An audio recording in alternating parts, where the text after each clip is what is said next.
It is 1 o'clock. Good afternoon from the 104.5 The Zone Studios. I'm Jackson Williams. The Boo Carter situation seems to be reaching a positive end at UT. As ESPN's Chris Lowe reported this morning, that Carter is not being dismissed from the team. And this is what Tennessee head coach Josh Heupel had to say at his press conference earlier today. Boo is a part of our team here. There's some things that he's got to accomplish to get back on the field with us. Don't have a set timeline on that.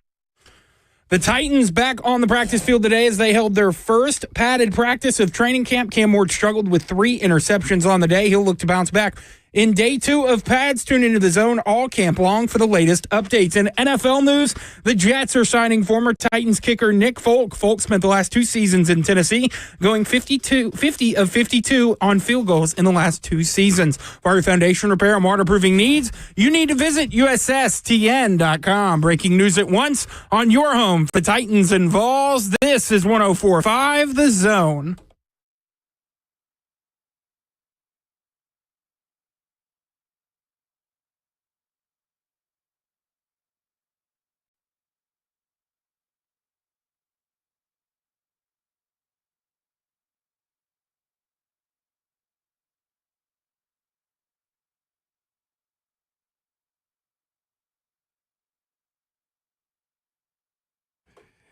Cover 2 with Blaine Bishop and Zach Lyons here on 104.5 The Zone, powered by All Four Seasons Garage Door. 615-737-1045 is the number.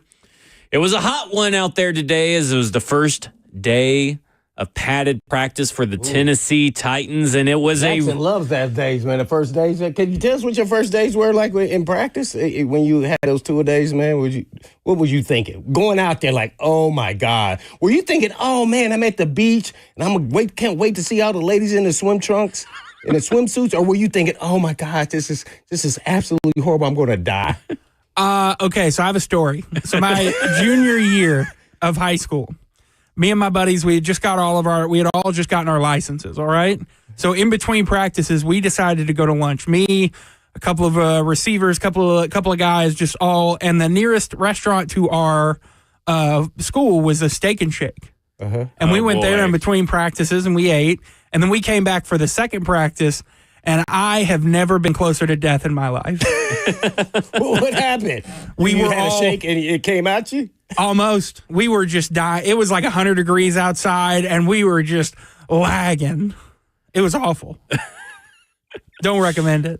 Yeah. We never did it again. When you said you got your driver's license and we decided to go to lunch in between practices, like, oh, man, this story's not going to end up well. It's coming out one way or the other. I don't know which one. I will say there was some pants pooping going on. There was a trip behind the bushes. That's all I got to say.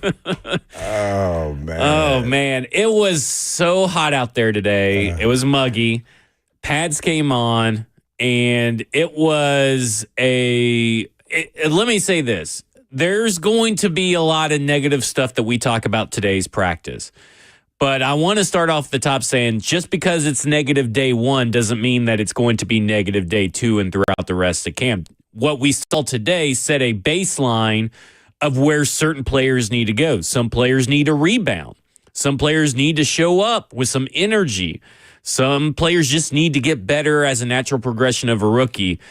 But there were some very concerning trends that happened at this practice. And I think I want to start with Kevin Zeitler. And the reason I want to start with Kevin Zeitler is because I was up on the 3rd floor, so I got to watch 1v1s from the overhead view. And I was actually standing next to Ramon while they were doing the morning show. So I got a little bit of offensive line insight here and there. And he was getting beat constantly. I think he actually won 1 rep, but that was 1 rep out of many. And then that carried over into 11 on 11s where he ends up on his back with his legs up in the air and has Ramon quoting on air saying, like, well, I'm going to have to put flowers there later, like it was a gravesite.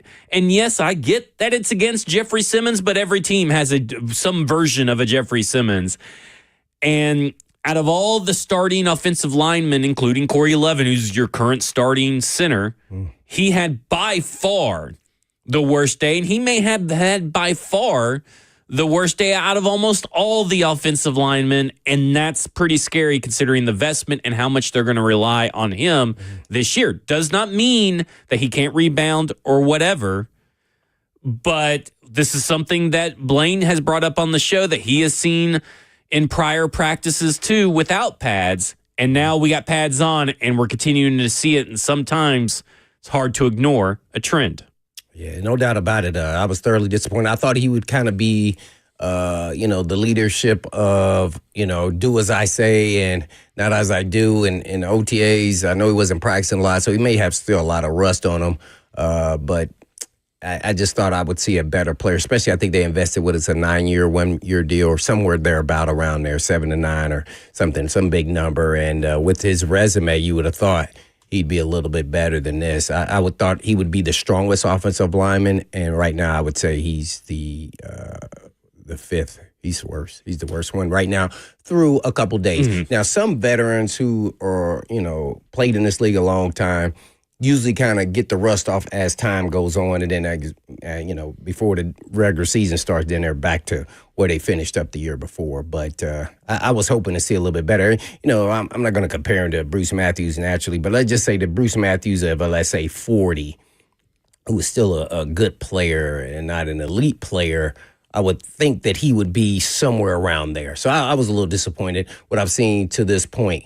So I'm always now going to watch him. And then today just was one of those days where he just got it handed to him. And it was, it's just a little shocking. I mean, even though it was Big Jeff, even Jeff got after him when they were, with no pads on. I brought that up then, but I'm like, okay, when we get the pads on, it'll be a little bit different. But no, it didn't change. And it's always the quick moves up and over. So maybe he has a little bit of issues with the quick moves, but he can only go up from here. I'm gonna say that. That is true. Man, I'm thoroughly disappointed with that. I think for me, it's like, okay, it's Kevin Zeitler versus Jeffrey Simmons. Obviously, Jeffrey Simmons is usually going to get his no matter who he's lined up against, but you expect Kevin Zeitler to maybe get some from Jeffrey Simmons, and it felt like he never got his.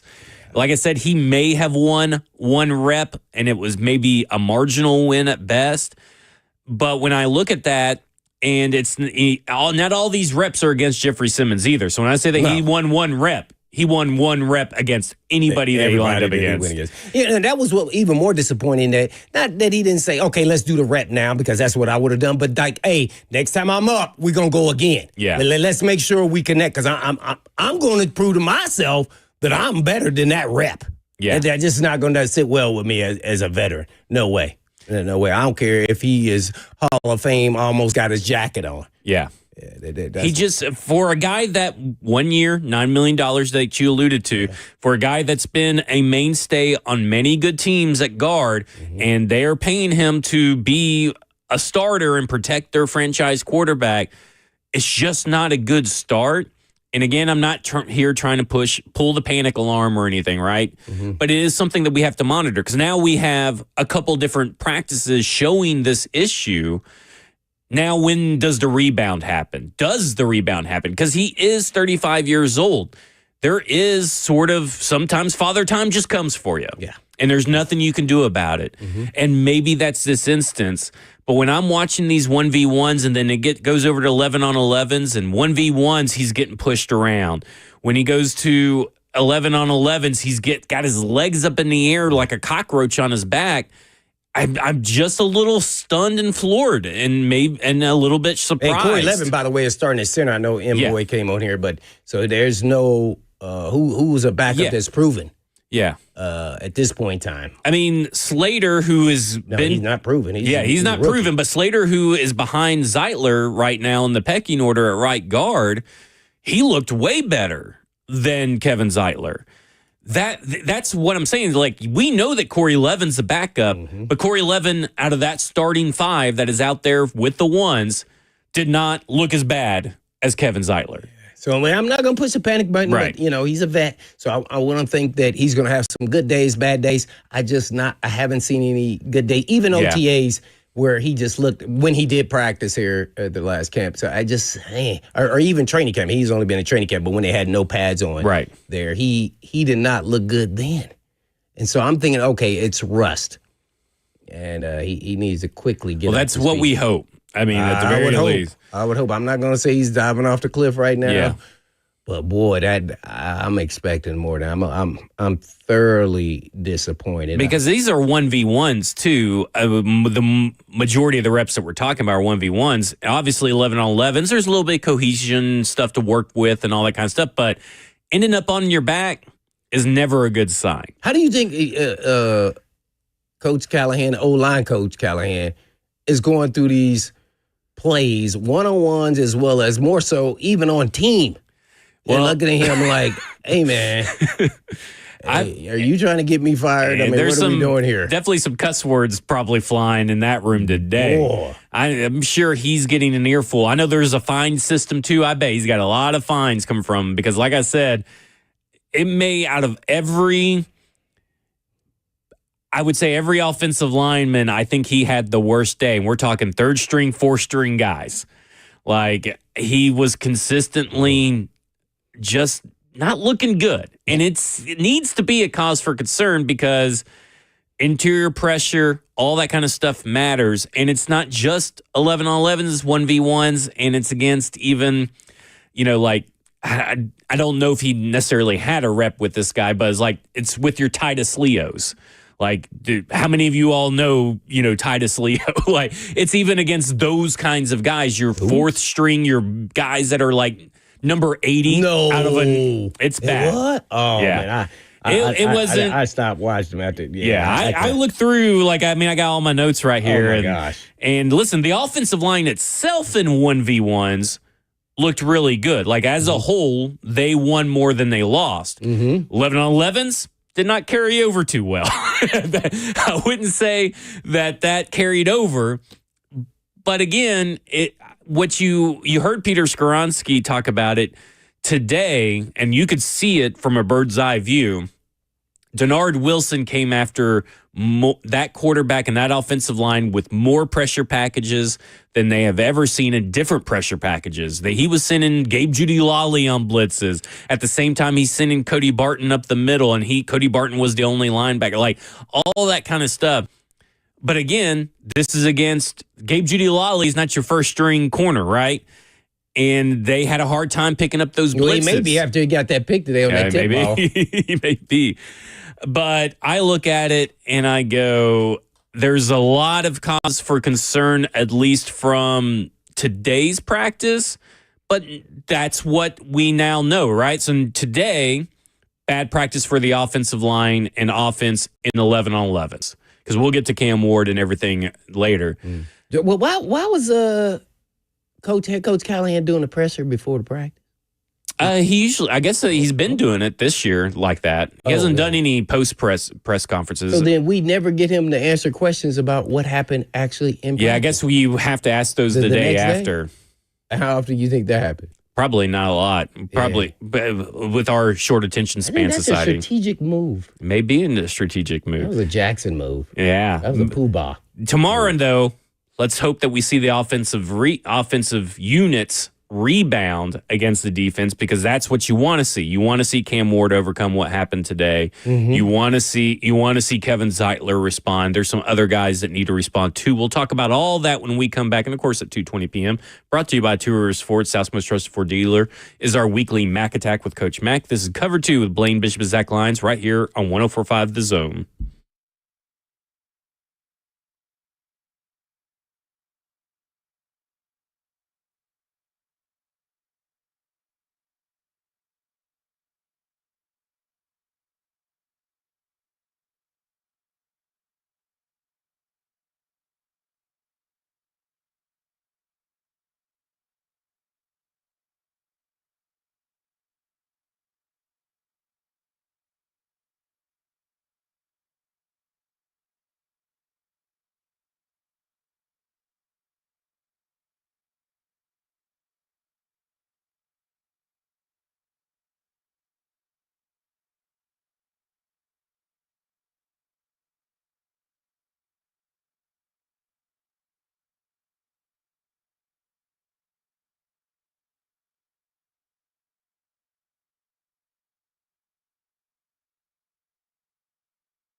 Cover 2 with Blaine Bishop and Zach Lyons right here on 104.5 The Zone, powered by All Four Seasons Garage Door. 615-737-1045 is the number. 3 interceptions for Cam Ward today, one of them off the helmet of Tavondre Sweat. Cam Ward tried to do a little bit of low arm angle throw, and it just didn't go right where it needed to go. It went a little too low and bounced off Tavondre Sweat's helmet and got tipped and everything. Not a great day for Cam Ward. Probably the worst day of practice that I have seen. The media seemed to agree that it was the worst practice that he has had this week. Again, no reason to cause for panic, because now we get to see what we maybe didn't see in the regular season last year, and is maybe a bounce-back performance. We want to see that bounce-back performance. There seemed to be a couple of drops today. There were a couple of miscommunications where he's telling Chig to stop his route. Chig keeps on going. It looked like him and Calvin Ridley were a little disjointed on the play right after that Chig play I'm mentioning. But it was not an exceptional day for Cam Ward whatsoever. But I will say, did he give us? It was a mid. I think it's below mid. What's below mid? Yeah, what's not Jackson, mid? help us out. I believe the kids would say cheeks. It was cheeks. I think he would. Cheeks? Yeah, like butt cheeks. What? Yeah, it's cheeks. So if it's horrible, Cheeks. Mid is average. It is average. It's mediocre. Really? And then bad to horrible, it's cheeks. Bad to horrible. Yeah. Cheeks. So I would say that based on Cam Ward calling a practice mid earlier last week, I think he would agree that today was cheeks. All right, what's the odds on that he'll say cheeks if somebody asks him that question, or mid? I don't know if he'd use the exact word in a press conference. Maybe he would just say bad. He said mid. That is true. He might. He actually might. The odds, I'd probably put it at like 20% he would actually say the word. See, I think that's a great play on words, even though that's how y'all speak, because that then becomes a distraction, because most of the media are will know what that means. They're like, They'll get distracted. Yeah. Cheeks, with the butt cheeks? Yeah, then they'll look it up on the work computer, then they'll get in trouble, and then... See? Yeah, they won't know. Yeah. I would say that probably in the locker room, cheeks is being used to describe his performance. And I'm sure he's doing that himself because he's very self-aware. Yeah. And I would think that anybody with eyes would tell you that it was his worst day of practice and a bad day of practice for Cam Ward. Now, there were things that he did well, and we'll talk about those things too. But we're not sure what the general focus was on for this offense, what they were trying to get him to do or ask him to do. But I look at Cam Ward today, and even on throws against air, it felt like the ball was just kind of hanging out there in the air too much. Some receivers had to slow down to get it, kind of similar to what we saw in one of those. So a lot of his balls were cheeks. I would say cheeks. I want to use it the wrong way the rest of the day. There you go. I would say a lot of his cheeks. Yeah. That was a bad ball, huh? Oh, okay. I would say a lot of his deep throws were mid. Lacked Riz. Am I doing that right? No, they were. Those were on the air. Air cheeks. Air cheeks. It was nobody was out of the event. He was throwing balls. And do you think it's an arm issue or technique issue? Whoa, go ahead. Wait, let us stop this. If that was Will Levis throwing these cheek balls, y'all would light his butt up. That's probably fair. No, he needs to get lit up. That's what's the whole problem. Well, they need to be told, hey, and I think Cam is the type that's like, yeah, I had a bad day. Yeah. But the majority of these people, it was okay. Man, it was not. That practice stunk today. No, the practice stunk. Don't get me wrong. I fully agree the practice was bad. That's unacceptable. Yeah. My question then becomes, is this issue with the deep ball, is it technique or is it the power of the arm? I don't know that answer quite yet, but his deep ball was not good today.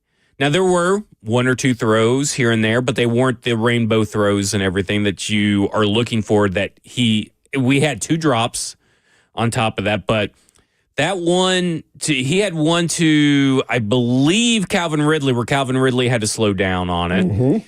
And I believe there was another one of Van Jefferson that he had to slow down on it. And that seems to be an issue that these guys are running faster than he can throw it. And I don't know if that's a timing issue, arm strength issue, what it is.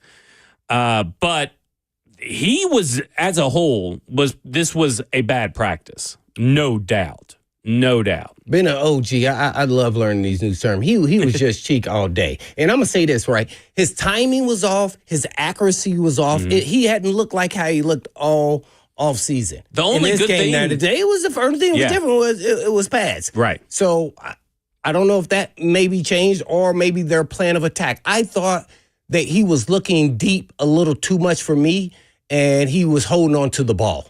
And then that then hence led to timing issues. And I just didn't like where his eyes were the majority of the day. I think he was looking for some home run shots. I don't know if that was the plan of attack today, but I would say you still have to go through your progressions. And guys weren't open, and he was holding on to the ball way too long. Nothing like we have seen it. So I don't know if that scrimmage, since he had some deep ball success, kind of took him to there today, or was it more planned out that we're going to try to, go deep a little bit more today?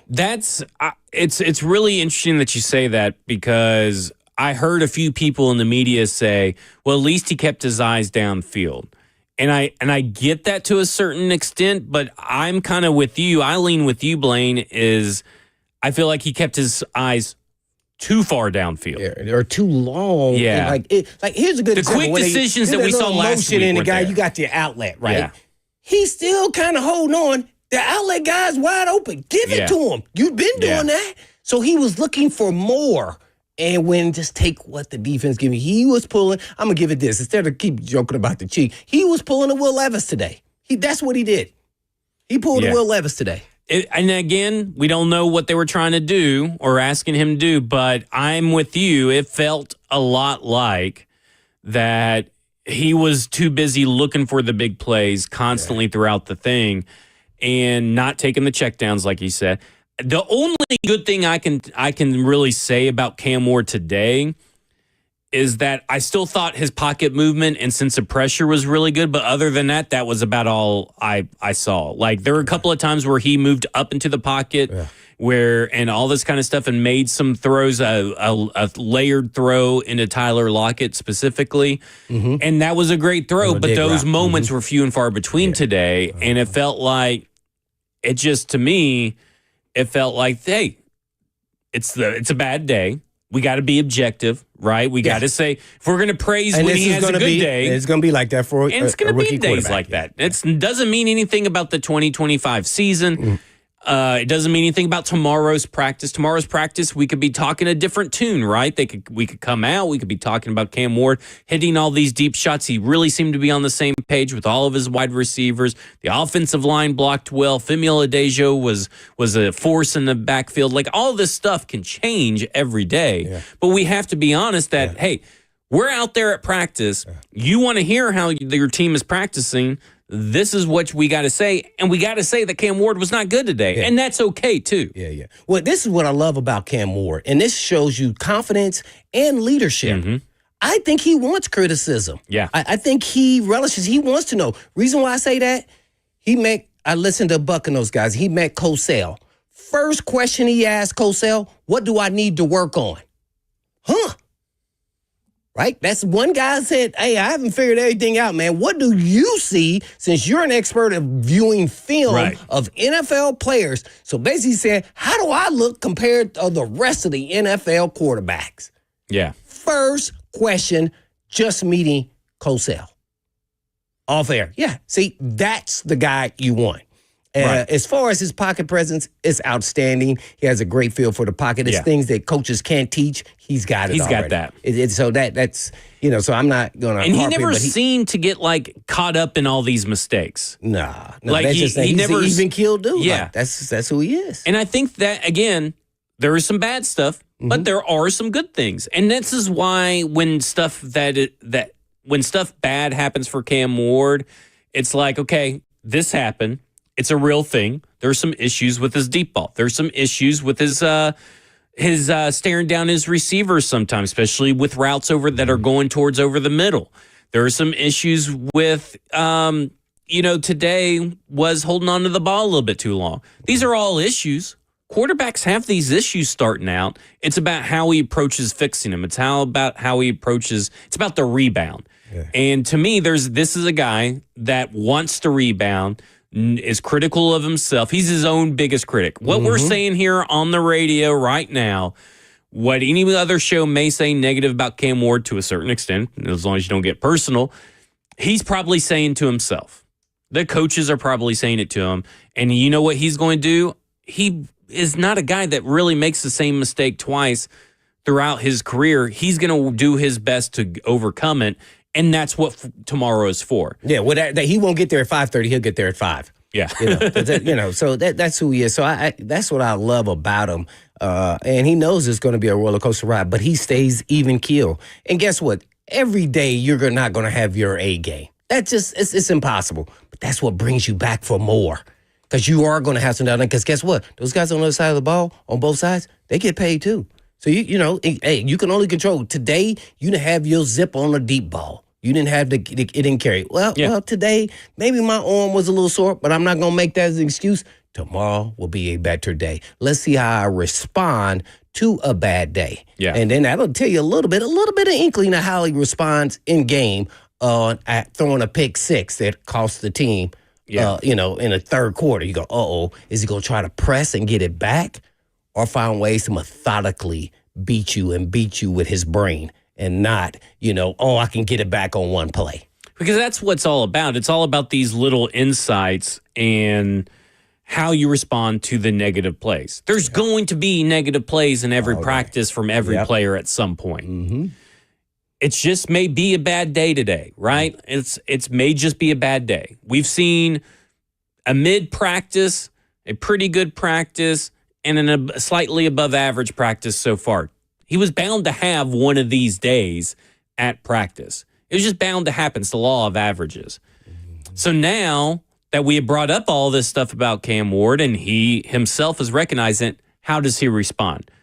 Because you can't have success without failure. Mm-hmm. And so it's all about how you respond.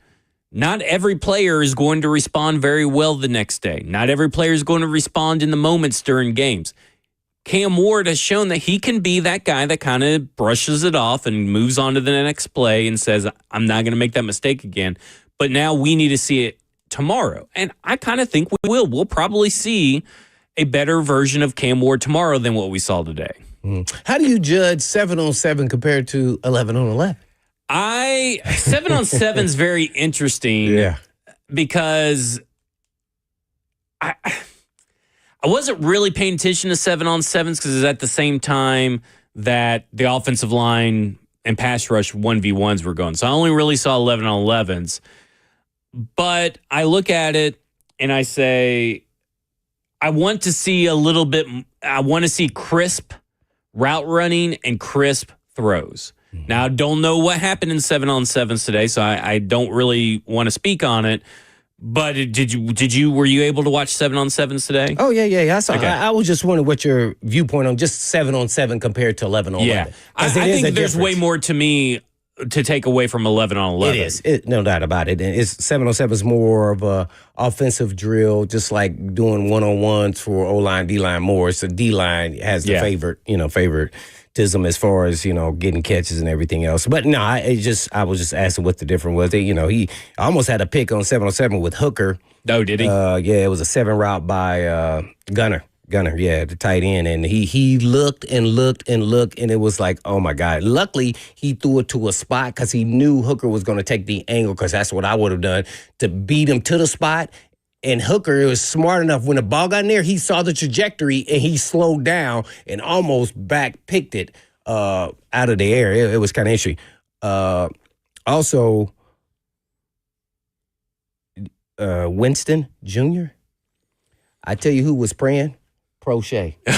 You ain't kidding. Crochet accidentally got in the way. Yeah. I'm joking. Yeah. But they ran a route, and you cannot make that throw. We would have picked his head up off the ground away from his body. And the ball came out, but it was unintentional. And I know some guys on the receiver side thought, hey, man, whoa. No, he did not. It was just a reaction. He really could have got him. He waited a half a step before he even took off because he knew there was going to be some form of a collision. And he just wrapped up and let him go. But he could have annihilated. And Prochet had to sit on the ground for a second to gather his thoughts because he even felt the wrath of just that, let alone the hit would have been coming in a real live game. You can't make that throw. Woo. Saw his life flash before his eyes. Yeah, he did. He was still watching his life on the ground. He thought about it for a second. It was like, man.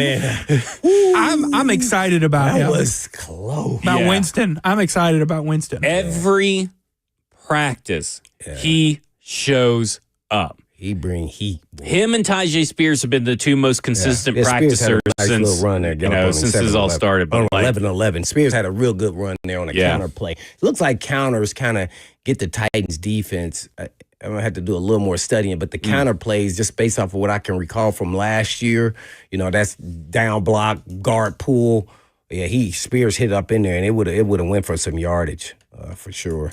I must say this, since I said he wasn't going to make the team yesterday. Restrepo caught a deep ball on 11-11 on a post. Okay, can we talk about this 11 on this deep ball? It doesn't matter. It was against third team.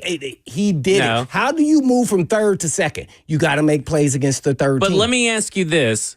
Was that not the slowest deep route you've ever seen? Hey, it was technically proficient. It was. It was a beautiful route, but it took like 10 seconds for that thing to develop. Hey, I'm just trying to give him his props. I know. But I will say, today was his best practice. Yeah, because you saw it. That was the finale. To me, you saw other spots throughout the day, but that kind of capped the day that he had a pretty good day. It was about 4 times he showed up. But that big play, everybody can see it. Yeah. Because it was a post right. And I don't know who really there's a holding penalty. Well, it really would have got called back because it was a hold. But, but it probably would have been a sack. Now Jackson's like, oh. But I mean, it was well, he got a hold if it takes 10 seconds. To be honest, I think that was a Tim Boyle pass. I think Tim Boyle could have thrown it earlier. He could have. Because I don't know if Xavier Restrepo would have gotten there, but you could tell when Xavier Restrepo 10 yards down the field, he started to split the two defenders. You're like, that guy's going to be open. Throw the ball. Oh, yeah. And it just he's slow.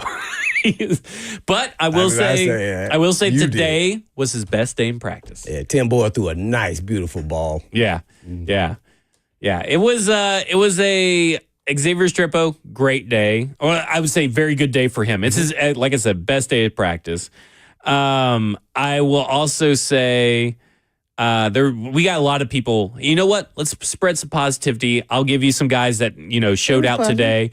And talk about them when we come back. This is Cover 2 with Blaine Bishop and Zach Lyons right here on 104.5 The Zone.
There are a lot of diagnoses out there, but not all diagnoses are accurate. So, hey, it's Blaine Bishop. And when you get a diagnosis for European Auto Repair, get a second opinion before you make a major decision. Before you spend hundreds or even thousands of dollars on European vehicle repair for a, quote, diagnosis, go to Eurofix. It could not only save your vehicle's life, but could actually save you from a lot of stress that can ruin your freaking weekend. So be happy and go to Eurofix. And at Eurofix, you get a free 15-minute no-wrench inspection with an estimate at every visit and not high-pressure sales tactics. You also get a 3-year nationwide warranty when your car performs, because it always will. But when you also have available rental cars, even when they're not available. You will always be able to get a rental car. So at Eurofix, you never pay dealer pricing. Family owned for over a quarter of a century. Located in Franklin, Hundred Oaks, Murfreesboro, Belmead, and now Mount Juliet. And all you have to do is just give them a call at 844-EUROFIX. That's right, 844-EUROFIX, or you can visit them online at myEurofix.com. That's myEurofix.com. But always tell them, Blaine, Joe.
Cover 2 with Blaine Bishop and Zach Lyons right here on 104.5 The Zone, powered by All Four Seasons Garage Doors. 615-737-1045 is the number. Chat is super chatty today. The F&M Bank chat on Zone TV, Twitch, Twitter, YouTube, Facebook Live. Blaine, let's start with some positives. and I got some positives for you. And I think when I was watching the 1v1s, it didn't matter who Latham was lined up against. It didn't matter who Skoronski was lined up against. Those guys owned those drills. And then I also look at Brandon Crenshaw Dixon, the undrafted free agent out of Florida. He owned his drills. And he got the best. When you say drills, what are you talking about? Oh, the 1v1 pass rushes. Oh. Yeah, sorry. 1v1s. Okay.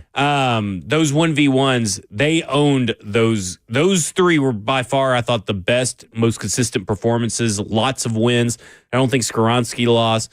Now, then you take that to the 11-on-11s and maybe a little different story here and there in some cases. But I do think that Skoronski and Latham have looked the part as first-round picks should so far against the Tennessee Titans defense. Well, it's only, really so many practices in, but first padded day, yeah, they looked right. I think Latham is going to potentially be a Pro Bowl level player. I think Skoronski is going to be a good, solid starting guard in this league, but that's kind of where I view them at this point. Just imagine, when is Skoronski's contract up?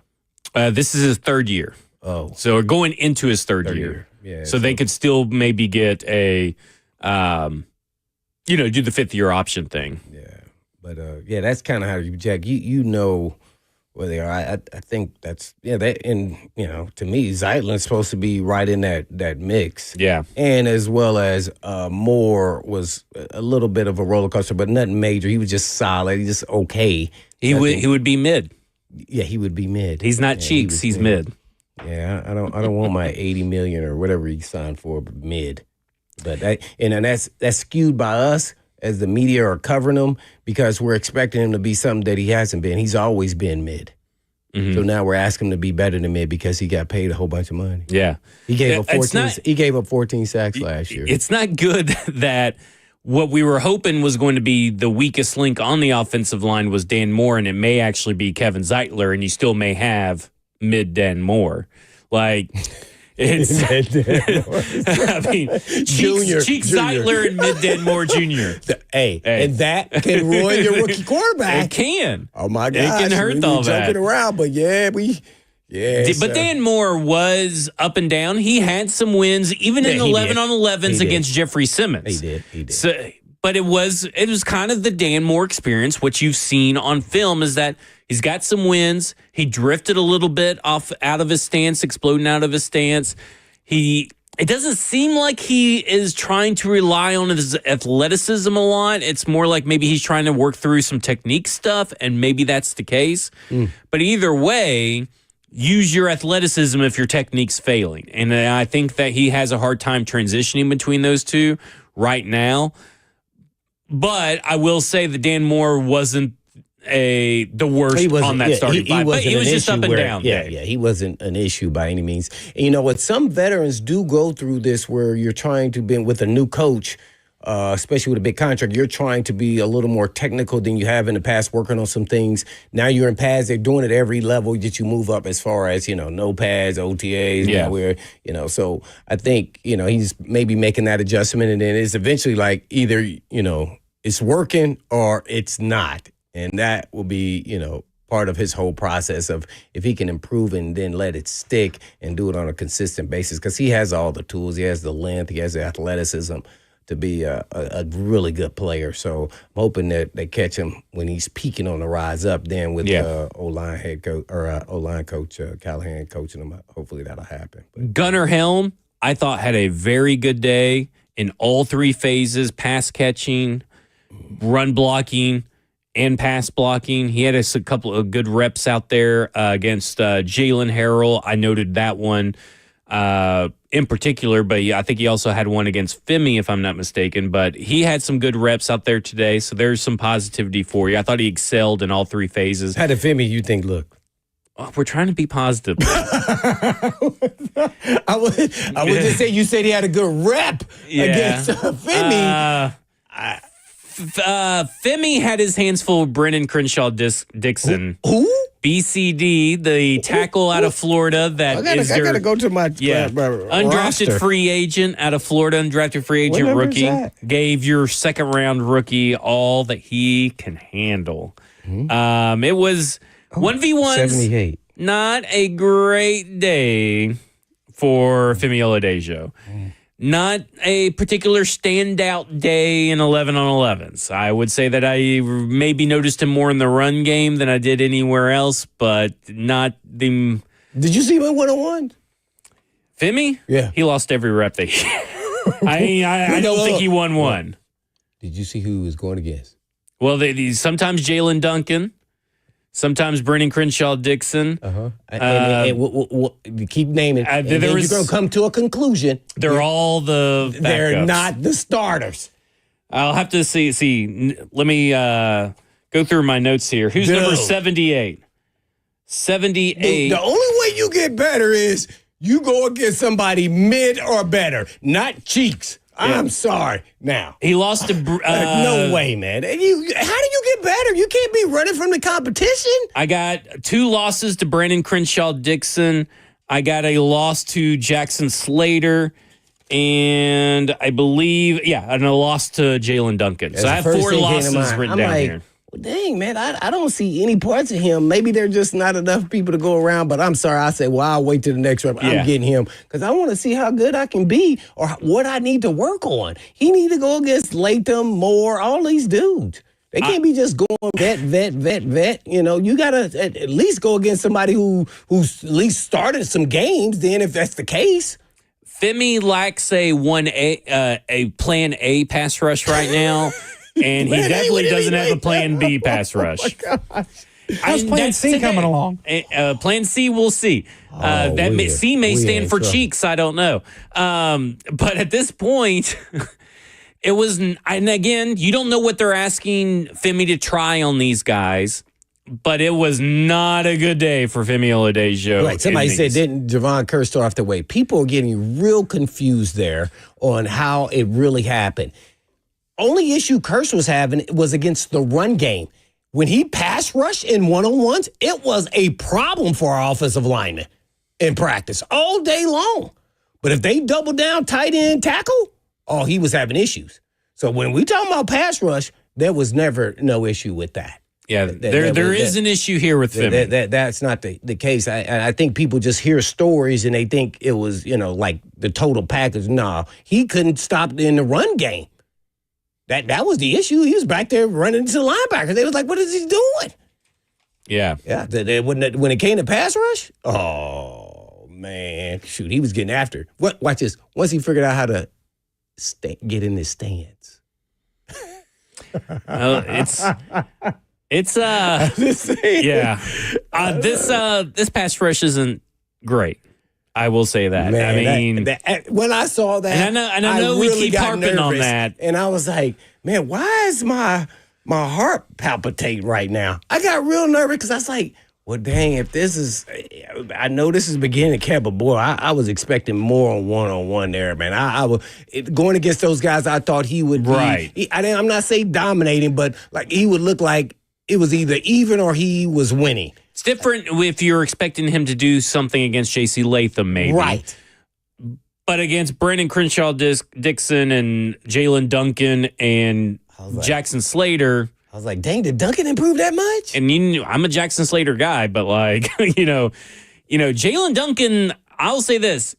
Him and John Njoku both looked really good today. They did. And I want to start, and I'm just saying, keep an eye out for maybe a redemption arc for these guys. Not that they're going to be starters, but they may be your swing tackles, and that may not be necessarily a bad thing. Because Jalen Duncan looked like a totally different I was left tackle out there. And he was at left tackle. Hope I could say that. It's too late now. Well, you can say he was left tackle. I mean, he's a tackle. Well, left or right? I mean, so I was pleasantly surprised with both their play, but I was really with Duncan because on film when you watched him, you thought he had all the tools and it was just inconsistent. Yeah, like I remember watching him when he was at Maryland, right?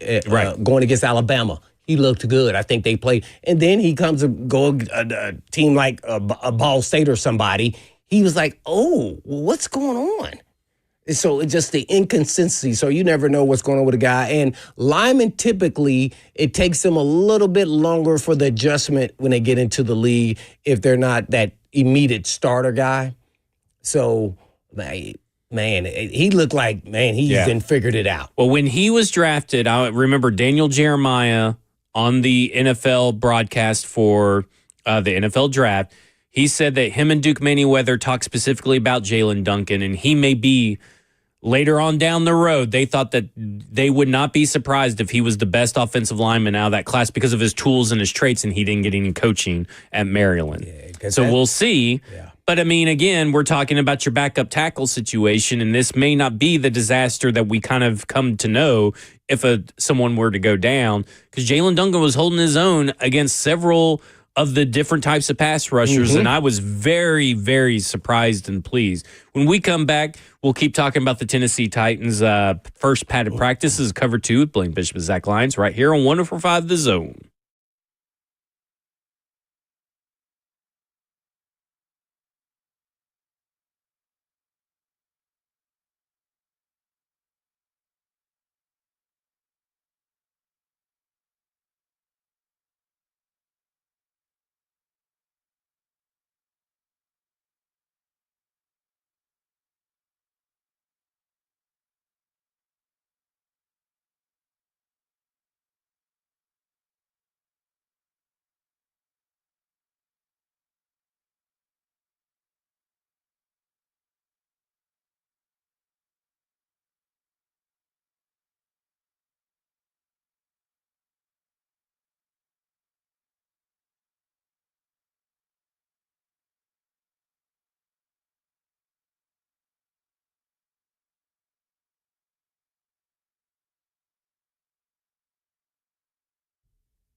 Hey, folks, you know I've been talking about Tennessee Orthopedic Alliance for years because they're the leading experts in sports medicine and performance and the team physician for the NFL, college, and high school athletics across Tennessee.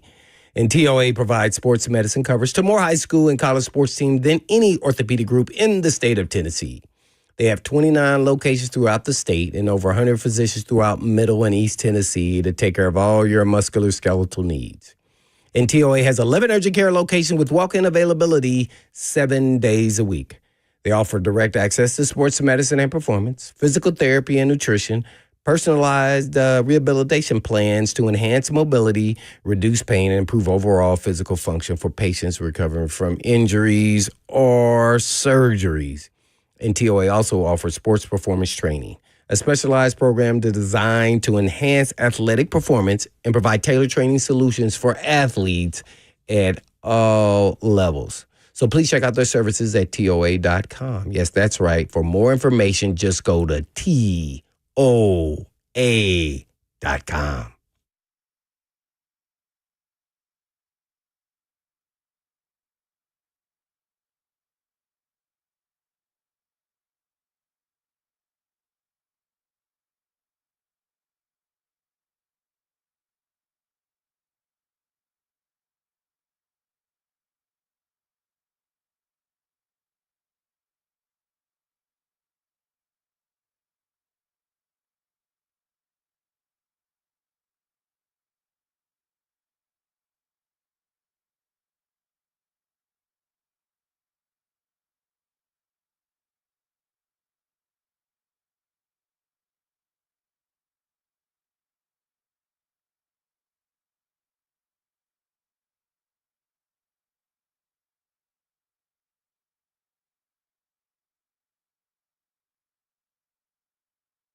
Cover 2 with Blaine Bishop and Zach Lyons right here on 104.5 The Zone, powered by All Four Seasons Garage Doors, 615-737-1045. You have thoughts or questions about today's first padded practice for Tennessee Titans, we'll answer those or talk to you about your thoughts. We also have the F&M Bank chat, Twitch, Twitter, YouTube, and Facebook Live. And Blaine, James Williams continues kind of like Kevin Winston. No, he got his hands on the ball. I think he got his hands on the ball today. He almost had a pick. Yeah, he did. And he beat him. And him and Cedric Gray almost had a pick, too. Cedric Gray almost had a pick, too. But I think that was the layered Tyler Lockett throw, maybe. Might have been. That he barely missed on that one. Yeah, he was beating himself. No, it was a Brendan Allen throw to Chimere DK. That's who it was.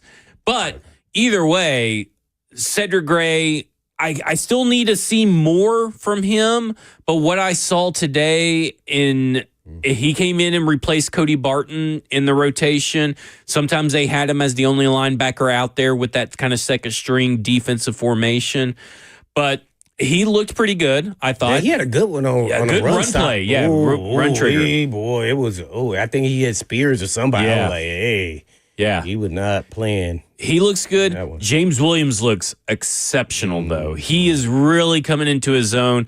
They talked today, Brian Callahan talked today about the mental growth that he has shown, the adjustment to going from safety to linebacker. Come to find out, Cody Barton used to play safety in high school today. Didn't know if anybody knew that. I didn't know that until today. But they also talked about, where him and James Williams kind of differ, but also where they bring that safety aspects over to the linebacking core. But James Williams is a guy who's constantly around the ball. I know they're working. Rhett told me that they're working on trying to get his stance a little bit lower so he has a little bit more leverage in certain situations. But at the end of the day, James Williams and Cedric Gray are both looking good. And in addition to Cody Barton, I'm actually feeling pretty good about this linebacker group. And I haven't been able to say that for a long time for the Tennessee Titans. Otis Reese, let's not forget, he looked actually pretty solid out there as well. So I think they got a good 4 group of guys that they're pretty comfortable with playing. I based off what I saw and how they're moving around and re-diagnosing, James Williams has taken a huge jump just mentally. He already had the tools, and now he's just letting his instincts take over. That's really unique just to kind of watch that kind of development. So you got a hats off to his position coach. I think that's Frank Bush. Yep. But yeah.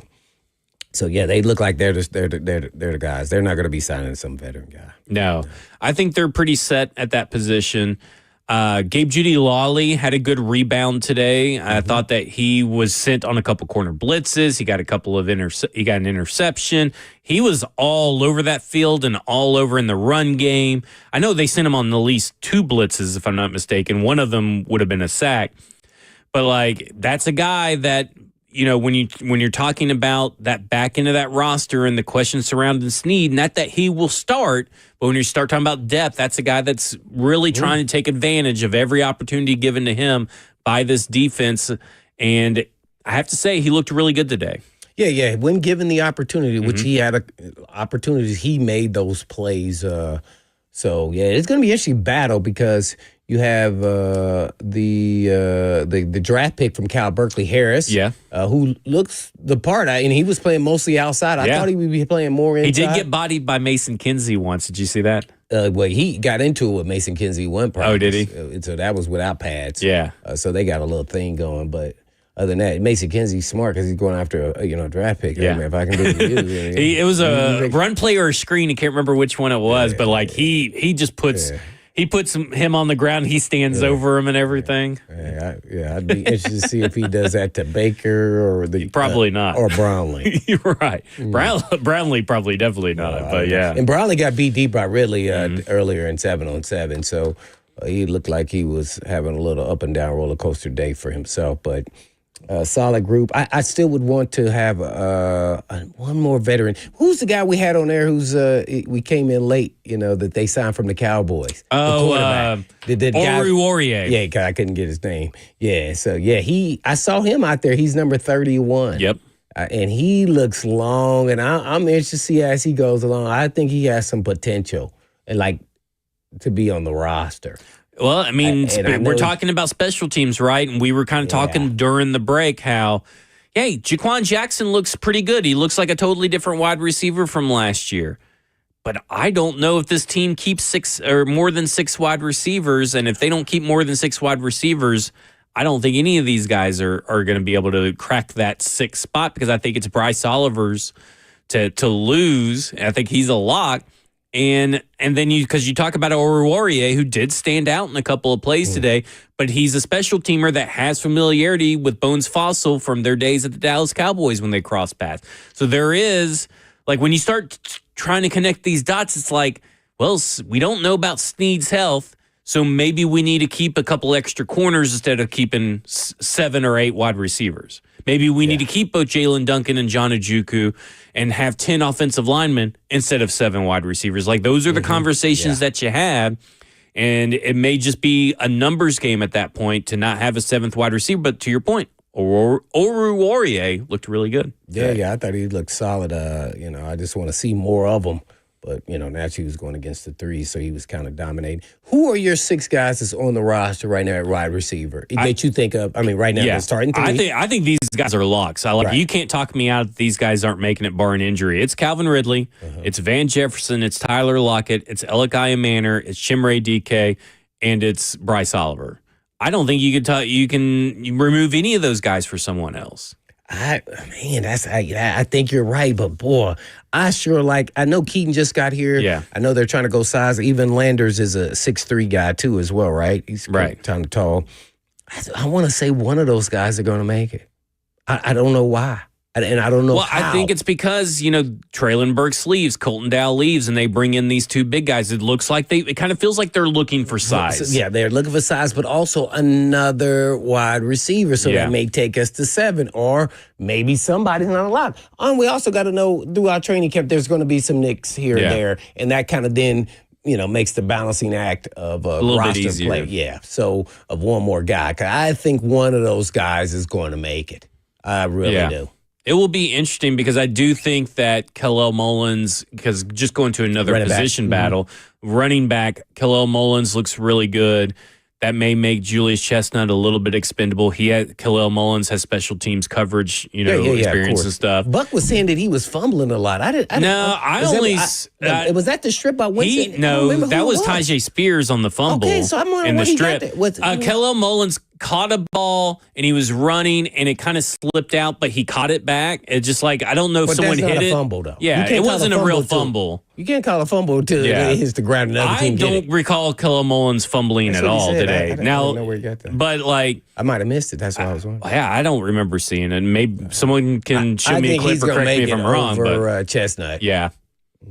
And I think that he is a natural pass catcher too, which is something that's been real surprising. He's a hands catcher, and he plucks the ball out of the air. I've seen him do it several times throughout these camps.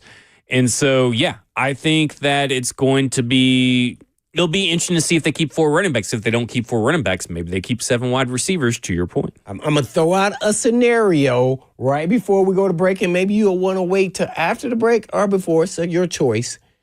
If Christian Wilkins is available to sign for an average contract, maybe for 1 year with a lot of incentives, would you consider it with this caveat that you can play Jeffrey Simmons more on the outside? I mean, I would if I was Tennessee Titans, but I mean, what about you? Pooh-Bah's not Pooh-Bah. I would consider it. I'm not sure I would go with it. The health is obviously the biggest concern. I'm not too worried about him kissing people on foreheads or whatever is going on about him right now. I was like, I thought it was something like crazy. Yeah. He kissed somebody on the forehead. I guess so. He kissed the homies goodnight. Hey, like they thought can't like kiss he the did homies something. goodnight. There's I something thought he wrong did some old crazy something in the locker room that was inappropriate or something. Yeah. He kissed somebody on top of the head. Yeah. And they didn't like it. It had to be someone pretty high up, right? Like a pretty well-respected player, because you wouldn't have gone through all this for an undrafted free agent, right? I think they're just trying to find excuse because they're pissed off he got injured exactly what they told him to do to get the surgery on the knee. This sounds outrageous. Really? Yeah. I mean, it was kind of a wild story. The reactions to it are even better. Put that out there, man. Come on, man. But as long as he's healthy, I don't see why you wouldn't take a chance on Christian Wilkins. And because you need it, right? I mean, like you got Christian Wilkins Wilkins on handing there. babies to sweaty hand guys, and so he's kissing people on the top of the Just a little bit of kiss on the forehead. 615-737-1045. It's okay. What if that baby had just slipped out of his hands? Oh my! Don't say that. Well, it's so sweaty. And Let's go to break. It was so far down. So we got Coach Mack coming up. We'll get to him. We'll also get to David, who's on the line as well. This is Cover 2 with Blaine Bishop and Zach Lyons right here on 104.5 The Zone. 3 picks.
Cover 2 with Blaine Bishop and Zach Lyons right here on 104.5 The Zone, powered by All Four Seasons Garage Door. And you heard their music. It's 2:20 p.m. on a Tuesday.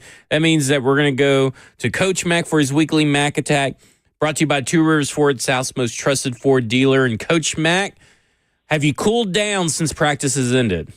Wasn't too bad. I had a nice little neck fan going. Of course, I'm walking around with that with Chloe, who's my film person.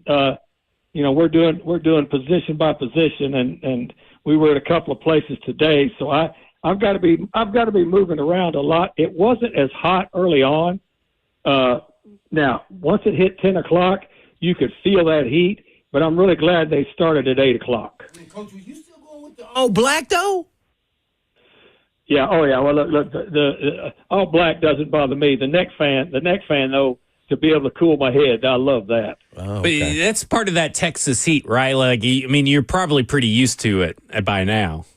Well, yeah. You go up in West Texas, it's a desert. Yeah. And then I'm telling you what. I was a lot of years, double-digit years in Arizona. There's nothing like that. I'll tell you what this is, though. This heat dome that's been over. Not to be a meteorologist for our people, but that humidity. I've got land down in East Texas, and when it gets like this in East Texas, the natives down there say you're breathing mayonnaise, and that's what today was like. Oh my gosh, yeah, it did feel like that. Just real quick on the Saturday practice at the stadium, about 7,500 fans showed up. You and Taylor got a couple of reps in. How do you feel like you did? Do you feel like how would you grade the tape if you went back and watched it? Well, we weren't broadcasting the game. What we were doing was just talking through a practice, and what Coach Callahan wanted us to do was explain the drills, because you guys know as well as I do, when you're sitting in a big stadium and you're having a practice like that, where you've got individual drills and then you've got group and then you've got team. It wasn't a game broadcast, whatsoever. And the only time that Coach Callahan had asked Taylor in a meeting that he had with he and Amy Wells that when they started that silent count period, if we would do something just to encourage the crowd to make noise, because that's what they wanted on that. But it was look, Taylor's a professional, and what we were doing up there was really just narrating the practice. It really wasn't broadcasting the game. Gotcha. So today, first padded practice. What did you think about the overall effort the team showed today? How was the energy levels? Because it was hot, and they haven't been in pads so far this year. So the first day, what'd you think? Yeah, it was okay. There was some up and down. Of course, I'm working with one position. I don't get to watch the whole of everybody else. But always the first day in pads, you're going to go at it pretty good, and you're going to win some, you're going to lose some. All of this stuff that's drill oriented. Blaine can tell you right now, the one-on-ones with the DBs is the hardest thing in the world on the DBs, because they got 53 1/3 yards to work around in, which is, it's all skewed towards the offense. The one-on-ones with the offensive and defensive linemen, that goes a little bit towards the defense, because the offensive linemen are kind of put on an island, and defensively, all you're trying to do is knock the guy back. You're not worried about tackling a ball carrier. You're not worried about getting to a launch point. Look, they're drills. They're doing drills. So I thought everybody, again, as I said, I was concentrated on one group today. I spent a lot of time early with the practice talking with Frank Bush about his inside linebacker group, and then I spent time after practice talking with Barton, and that's a position that I always kind of gravitate to pretty quickly, just because that's where I cut my teeth in this league, and I'm kind of impressed with what they're doing with their inside linebacker group. That I think all of us were a little bit concerned at the beginning of the free agency period about how that was going to look. I think Barton's going to really help that group. And James Williams, I don't know what you watched today, but he's impressing me. And Frank Bush is doing a lot of work with him. I think you're starting to see the fruition. Now he's not there yet, but he's got some ability, and I really kind of like what he's doing. We're on the phone with Coach Mack for his weekly Mack Attack, talking all things Titans first day practice. First day of padded practice, brought to you by Two Rivers Ford, South's most trusted Ford dealer. Well, Coach, you naturally you Yeah, were at Blake. the scrimmage on Saturday, and Cam seemed to have somewhat of a good day there. And then today, you had a three interception day. Kind of take us through what you saw that first day that would maybe a little bit different, or even the practice and the strategy of what the coaches wanted to accomplish. Yeah, well, I mean, different. the practice that they had, in the stadium, I mean, he made some nice throws in that thing. A couple of them, that big, long transcontinental that he made, to Calvin Ridley, he probably would have been sacked by Jeffrey Simmons. I mean, that's a yin and the yang of working against one another. I didn't watch the quarterback much today because I was watching the edge. But the interceptions, I know one of them that caught my eye looked like he was late. And I think, what he's trying to do is trying to fit the ball in there sometimes as to where it can't be fit. I think it's the same thing happened to him with that interception. Windows in this league, and he's finding out pretty quick. Like that play that Williams made on him down in Nissan Stadium, that was a great break. And that was I know how Frank Bush teaches directional delivery key breaks for second-level players. But Cam's got to learn that these windows in this league, in the middle of the field, close really, really quickly. Being a former head coach in this league for a very long time, what's the difference when you have referees out there at practice to not having referees? Because I see them throwing the flags, and I don't know if they're having conversation with guys or not, but kind of take us through. It's really more for helping the players, or kind of, maybe just the entire team or the coaching staff. What are you viewing when you watch the referees, when you go back and watch tape? Yeah, I love with officials at practice. I used to try to get as many officials at practice as I could today. Terry Killens was out there. Oh, TK was out there? Yeah. I mean, he's done a nice job of moving into that part of his career. He was out there. The referee is a first-year referee. That was out. I talked to those guys, quite a bit. I love having officials there because here's what they do, especially NFL officials. I love having SEC officials out there too, which they haven't practiced all the time once the season starts too. But what it helps, and as a head coach, when I would meet with the officials, I would say be extra critical with the flags, and especially in the secondary early on, because you know as well as I do, Blaine, players in the secondary, it's different with your hands and where your contact can be than it is in collegiate football. I mean, it's completely different. And so you want to be very, very, very, very strict with that. And then, you throw the flag, and then you want the players to go talk to them and say, what did you see? Why did you throw it? What could help me? That's exactly what it's for. You hit the nail on the head. That's exactly what that's for. And I used to have, especially during this time of year, I had as many officials as I could at all of my practices. And early on, of course, when you have a joint practices, you're going to have officials there. But that is exactly the reason they're there. And they're there to talk to the players. And so then when you're going and watching the tape, and then I would ask them, I'd say, hey, Jarvis, what did he tell you right here? That's why we tell you, keep your hands inside. What did they tell you over here offensively? What did they tell you about your hands? You can't get your hands around them. All those things are important because this team had a problem with penalties last year. They're doing everything they can to try to alleviate that before it starts again. And lastly, Coach, with all your knowledge, when you sign a veteran player to your team that's going to be a starter to a nice contract, and after a handful of practices, you start seeing like, hey, man, he looks like he's rusty. Take us through that kind of conversation with the coaches, what they're saying, and then how much time do they want to say, hey, hopefully, he can get up to speed pretty quickly, even though he hadn't done a lot this off season. Yeah, that doesn't worry me. Who are we talking about? Zeitler. Yeah, well, the offensive guard, if you'll remember, when we brought our offensive guard, back in here from the Rams. You remember that? You remember that narrative when we Roger Saffold? When we brought Saffold back in here. Right. You remember everybody's talking back. What's wrong with him? He's on the ground. People getting knocked back. I said, look, Rogers, he's a veteran. He's getting used to this coaching technique. He's getting used to working next to Taylor Lewan. Just give it a minute. And, I mean, if you've got that much water in your bucket as a player, I mean, and especially a veteran player that's trying to fit into someplace new, it doesn't bother me at all. I've had that happen several times in my career where I've brought, veterans in. They're trying to fit in. They pretty much find their groove pretty soon. So you say keep your powder dry. Well, thank you, Blaine. Thank you, please. I mean, Zach, look, you've got a double-digit all-star NFL player there with you. Listen to him sometimes, will you? I will. I mean, hey, I'll try to listen to him as much as I can. Well, it's a little concerning, man. He got, put on his behind, and then he got beat multiple times on the quick sets there he's trying to do. So I was like, I don't know. Sappho wasn't like this. He was getting beat, but not like that. Yeah, it wasn't like this.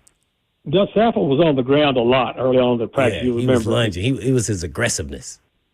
Yeah, because people were all up in arms. I've been doing this too long to start sky is falling stuff after a day. There you go, Coach. Coach Mack giving us the Mack attack. Coach, I will kind of do want to go back to the linebackers real quick. Rhett was talking to Frank Bush after practice, and he said that Frank was working on, with James Williams, getting lower in his stance, like bending over, bending his knees more to gain leverage. Can you talk more about what that means and why that's a good thing for someone like James Williams? Taller players, you've got to play with leverage, and it's not bending over; it's bending your knees. I mean, you got to have flex from your hips and your ankles. Look, he's used to as a safety, especially a deep safety that he's always been. He's been a too high and single high safety. You stand up a little bit more so that you can see when you're at that second level. There's two things you've got to have to be able to move, and you've got to be able to move laterally in short areas pretty quick. You can't be up high, because if you're going to move, you're going to have to reset your fulcrum and your leverage before you can really move. So you might as well get in that move position to start with. And so that's what Frank has been working on. And the guy's very, very athletic, but he's just not been used to looking at football the way he's looking at it now. He's so much better than he was when he first got here, because he was standing pretty straight up, when he first got here after the draft.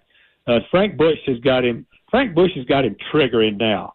He's got him triggering on the directional delivery keys, and today with pads on, he's got him triggering downhill. But that leverage stuff it's the bend, it's the flex in your hips, in your knees, and your ankles. That's vital when you're back there at that second level. What have you seen from Cedric Gray? I did notice him a lot today. I know that he almost had an interception, and he was really, speaking of triggering downhill, he was really triggering in that run game a lot.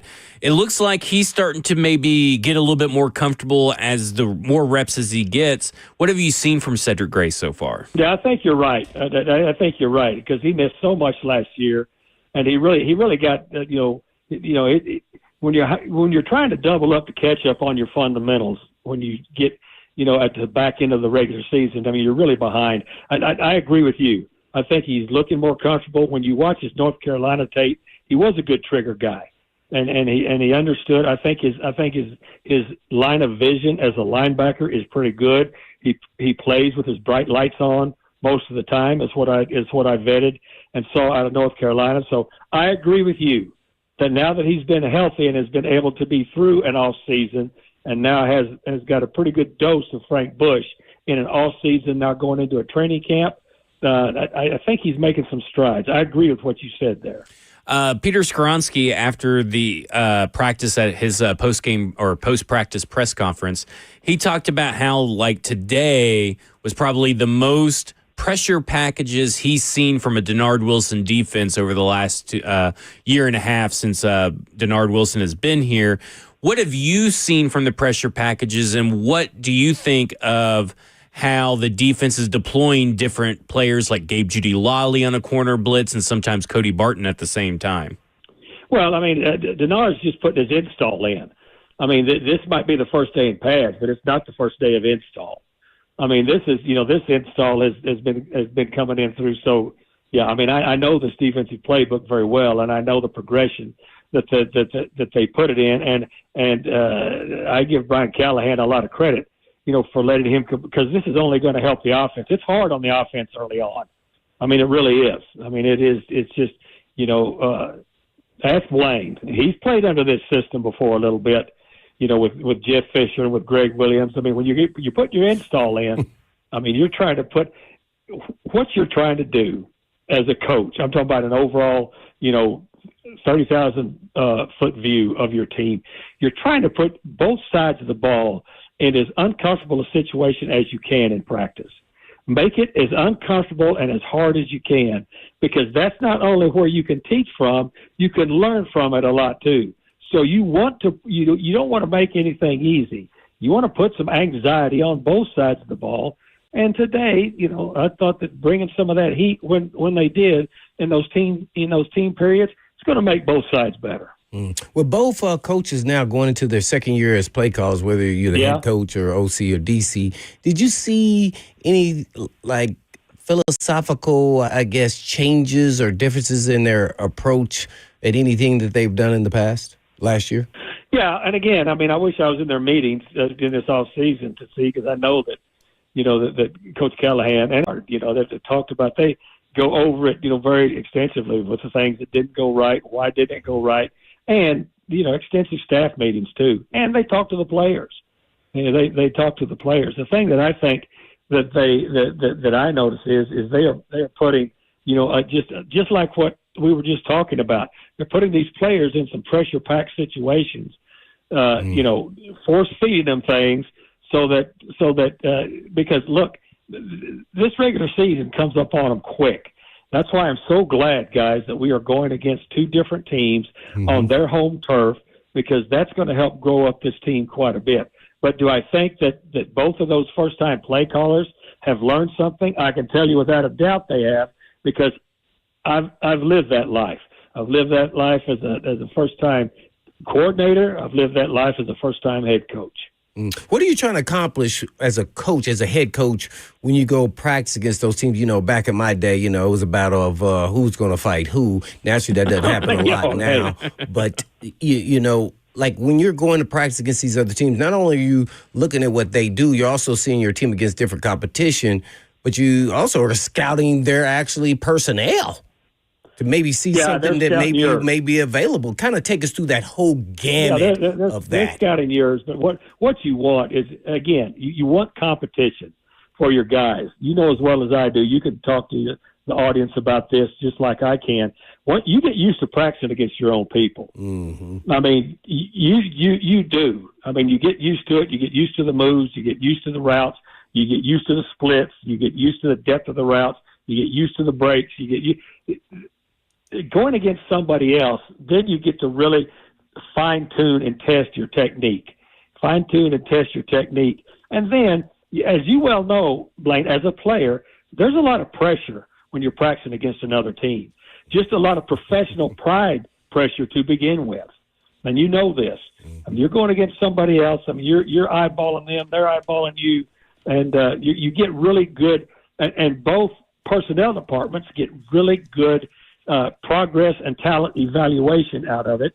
And now with only 3 preseason games, and look, you get to do this with 90 players. And with 90 players, you can have the double practices because you're on offense, defense field.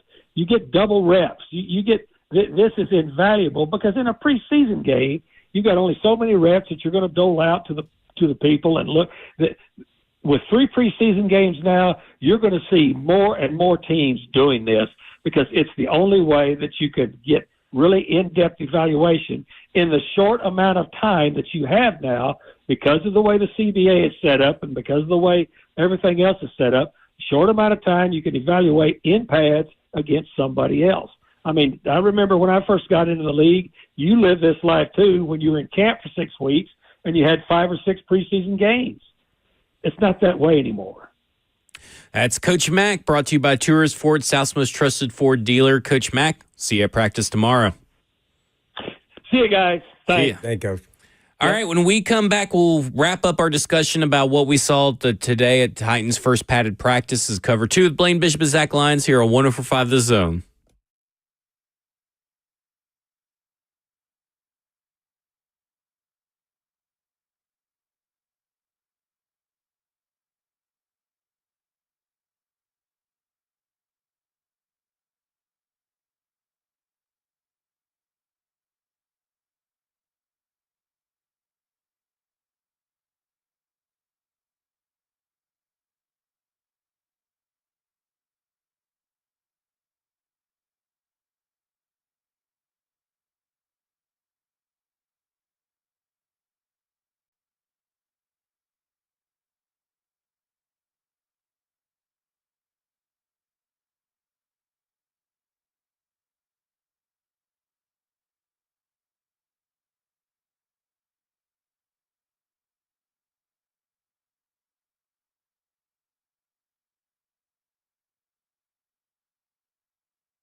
Cover 2 with Blaine Bishop and Zach Lyons here on 105 The Zone, powered by All Four Seasons Garage Store.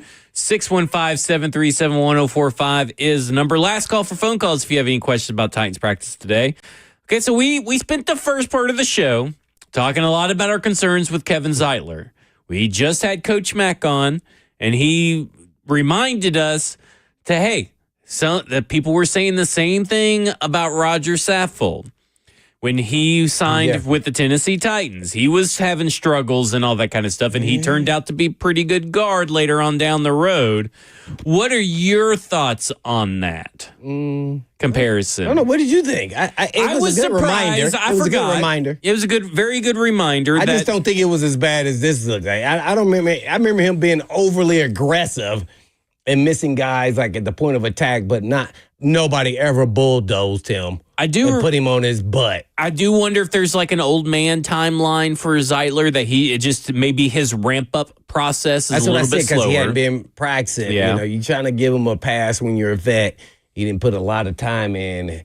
And so I wanted to know, like, what are the conversations when they're in those meetings as coaches, when they're sitting there saying, he's not up to speed. He hadn't been practicing. Maybe he had a little bit of an injury we don't know about. Do you think they approach it that way? I don't know if I would approach it that way if I was a coach. Now, again, I'm not a coach, but like I would be treating him like the rest because I want to make sure that I'm at least holding him up to this. I'm holding him up to a high standard so everybody else is held up to a high standard. Or is there special treatment like that where you're kind of like making the excuse? I don't want to say it's special treatment. Okay, gotcha. I want to give it the term, you want to give him a pass until time comes, and then by the end of the preseason, he better look like where he needs to be. Gotcha. If not, we're going to be in a world of hurt, and I'll be thoroughly disappointed. So you're kind of saying, hey, you're putting it on your checklist of check back in another week to see where he's at with the coach and say, hey, is he getting better? He's like, oh, yeah, he's worked off the rust.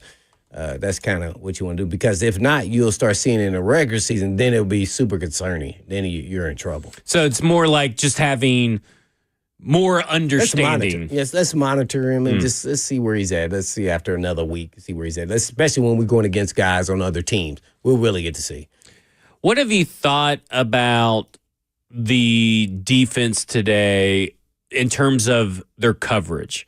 Because I thought they did a really good job. A guy that we haven't talked about today, you mentioned Marcus Harris, but a guy that we hadn't talked about today was Roger McCreary, who I felt utilized leverage really well, getting a couple of pass breakups. But like I can remember one route versus Tyler Lockett where he just was on his hip with the inside leverage, got the backup, wasn't even close to being a penalty. But I do think that the coverage units today looked really good. Don't know if that's a product of just the quarterback play looking bad, but I do think that with the deployment of the coverage units, even Xavier Woods and Amani Hooker, they were like close to the line, but they were back there covering that, deep cover 2 area of the field. What did you think about the coverage?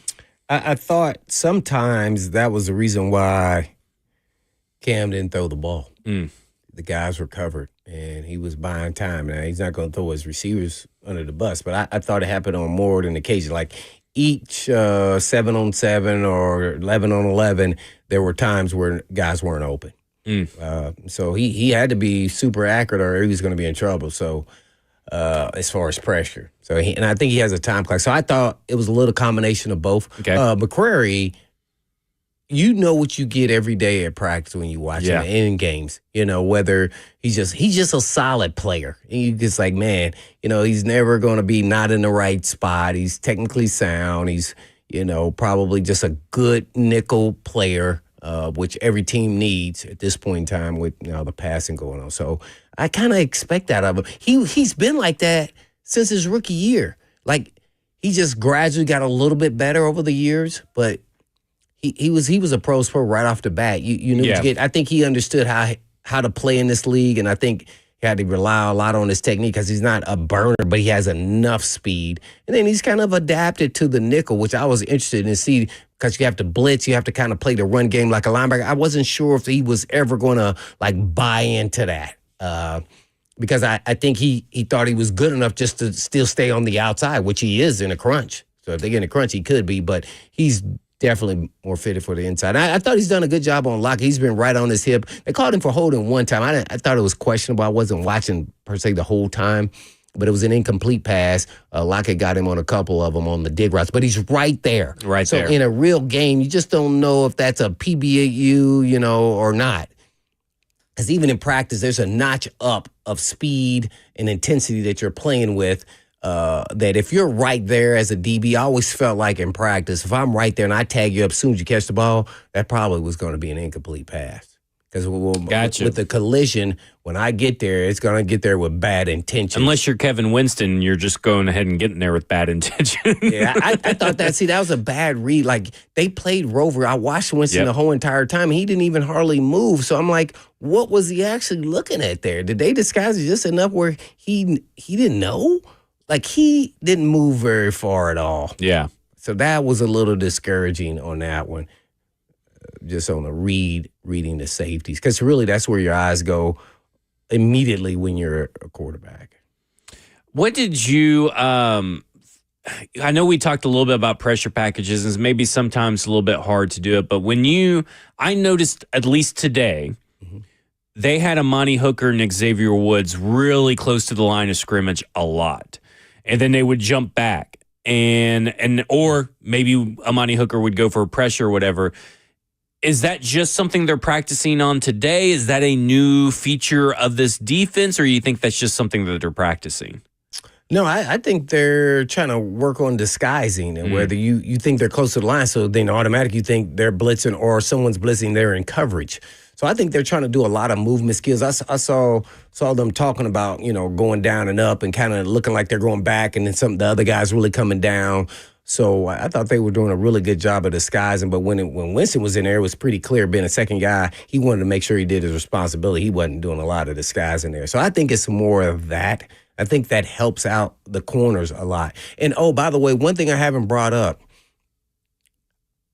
it wasn't consistent, but I didn't see a lot of throws thrown on the outside in 11 on 11. And now, do you wonder if that's by design? I don't know. I don't know if he just didn't find guys open, or just was it the system that they ran today by design. I don't know. But I wanted to see more playmaking on the outside. When I say outside, I'm talking about numbers and outside. I mean, when you're talking about a timing route, that's not making play. That's like a timing route. 1, 2, 3, 4, boom, ball out. Like, I want to see, like, plays outside and the guy jumping up, making a play, catch, turn, run, make a play. I didn't see a lot of it. You saw some boots today and things of that nature, but when you're right there running a play under center or, in shotgun, I want to see more playmaking ability outside of designed plays. So tomorrow, second day of padded practice, obviously Cam Ward's rebound will be a big talking point and be a big sticking point. Who else do you feel like you need to see rebound tomorrow? It's really hard to say. Zeitler and Ward, of course. So those are right off the top. But, I mean, nobody else really kind of stood out that way. I'd like to see maybe Femi would be a good one, I think, to add to that list. See him rebound a little bit more. I want to see him go against some legitimate tackles. I'm interested to watch those 1v1s tomorrow. See who maybe got a little earful today after practice from their position coach and who needs to win today. Who won the practice? Huh? Who won the practice? Defense won the practice. Oh, okay. Offensive line won the one-on-ones, but defense won everything else. Of course, I did not watch the cornerbacks and wide receivers today, the 1v1s. But I would say where it counts, 11 on 11s, the defense won. This is Cover 2 with Blaine Bishop and Zach Lyons right here on 105 The Zone. 3HL's up next. And in the meantime, and in between time. Peace.